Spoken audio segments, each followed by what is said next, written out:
Life has been una mierda lately, so that's why I bring you Rosalinda, a telenovela so violent, demented, and depressing, it'll make you feel like your life is sunshine and rainbows, because telenovelas are hell. This telenovela tells the story of Rosalinda. She's young, hot, and dating Fernando José, a stud who's so crazy about her, it looks like he's coming in his pants every time he looks at her. Their lives could not be happier. She even gets pregnant and gives birth to a baby that comes out of her vagina perfectly clean. No blood, not even an umbilical cord.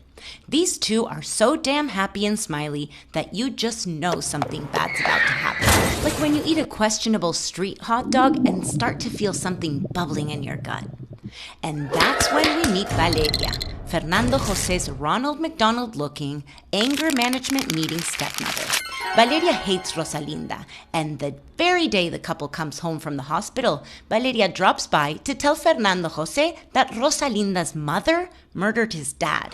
Being the extra-large idiot that he is, Fernando believes her and abandons his wife and baby like a little pussy boy. Rosalinda then wakes up from a peaceful nap to find her psycho mother-in-law striking a pose on her door and informing her that her husband's just left her. Rosalinda faints from the shock and drops her baby on its head, which Valeria then steals from her. That's just the tip of the telenovela iceberg.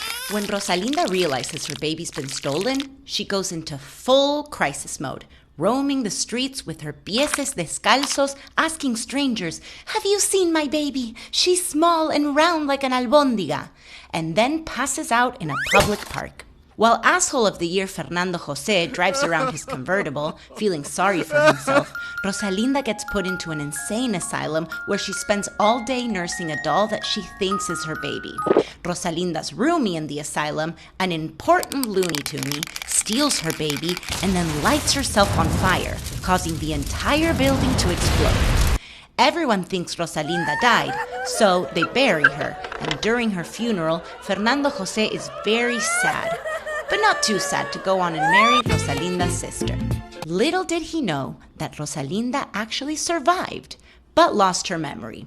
So she's once again roaming the streets, burned, dirty, and getting attacked by a homeless man who forces her to turn to a life of crime. One night, while she's out robbing houses, she stumbles into the home of a sexy Brad Pitty-looking talent manager who gets one look at her and says, "I'm gonna make you a star, kid." Next thing we know, her face is in every newspaper, she's performing for packed theaters, and she's rich as can be. The end. Just kidding, obviously I'm kidding. Open up your umbrellas, cause a piss storm's a-comin'.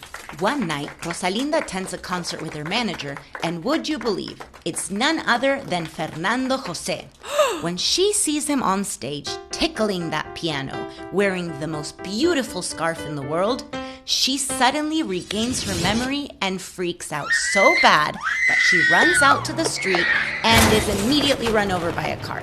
One day later, she wakes up in the hospital with a broken face, looking like a hard-boiled egg, and when she asks where her husband is, she's told he's married her sister.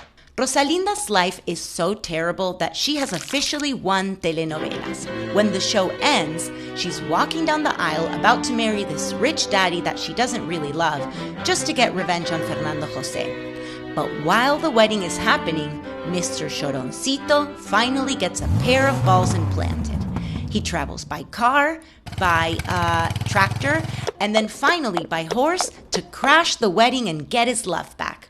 Rosalinda suddenly forgets about all the shit he's done to her. She dumps the nice older guy and marries him instead, even though they were technically already married, but whatever. What I do know is hopefully everyone lives happily ever after. The end.